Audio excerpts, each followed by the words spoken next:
Your parents used to give you allowance, right? Excuse me. You got $5 a week or something. Unless you were rich, then you got $800 a month.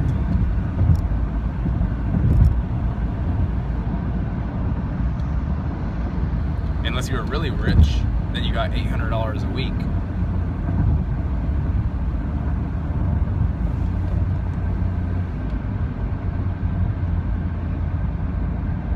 Your parents, not you.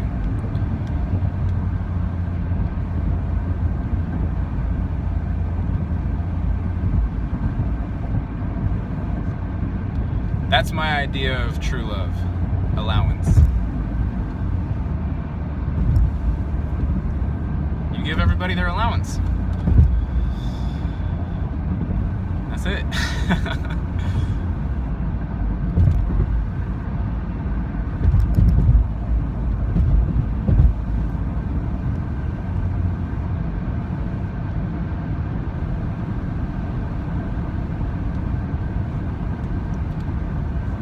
When I was having this discussion with this passenger of mine,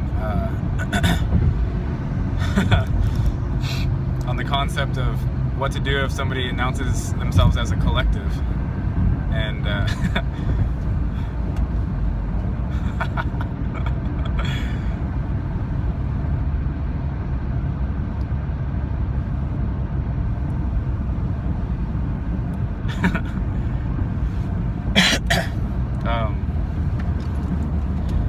somehow the conversation turned from that into how to quantify love. I don't remember exactly where the bridges were, or the what are those stupid things called that you learned in English about how to connect, one thought structure to the next one. I know there's a word for it. I forget what it is. Like I don't know. No clue. But anyway,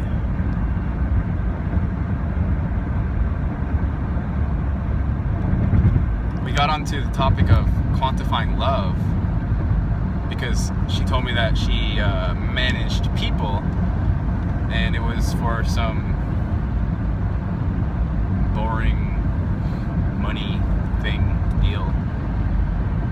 And I was making a joke. I was saying something like, well, that's like the final frontier for money is once we can quantify and monetize love,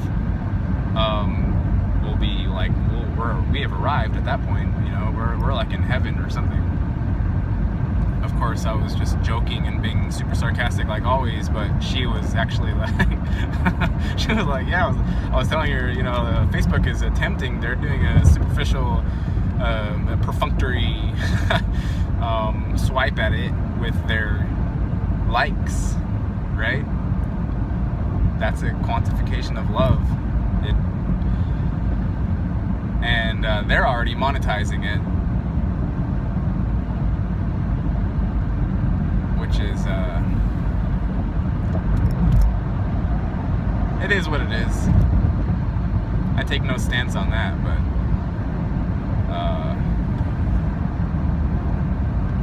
monetizing love, quantifying what we consider to be love, is really the final frontier as far as the money contamination issue, which is ego solidified, like it's ego turned into matter type of thing.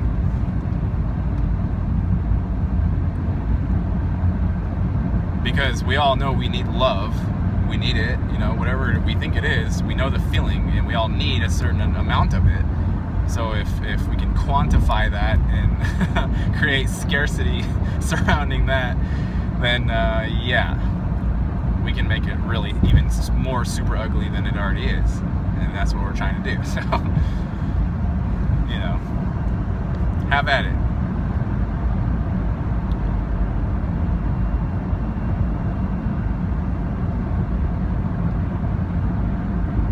the institution of marriage is already quantifying love. Already.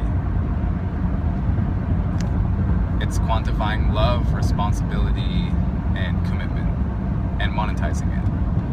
And lawyers live off of the collective disagreement of married couples. At least the ones that are specializing in marriage law. And they know it as well. And they probably feel guilty about it. But most people feel guilty about money because of what money is. You can't help but feel guilty about it. It's just part of the realm. It's pretty normal. But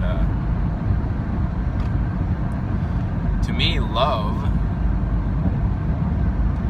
like Yolanda was saying, is it's a free-flowing, everlasting, ever-replenishing stream that actually the quantification of, or the possession of, or the attempt at possession of actually is the dam itself in the stream of love. So love is free-flowing, natural, and is our natural state. And once we feel some of that from somebody else and we start getting possessive and we're like, I need more of that. How do I get more of that? How do I save this? How do I ensure that I will always have a steady supply and hopefully more than my share so I can, stock up so I can save up for the winter? Then that's when we create the dam in what is eternal and natural. That's how possession taints what is natural, what is perfect already. And it can't be possessed and it can't be quantified. That's just another element of the mirroring or the imitation factor that's constantly at work here.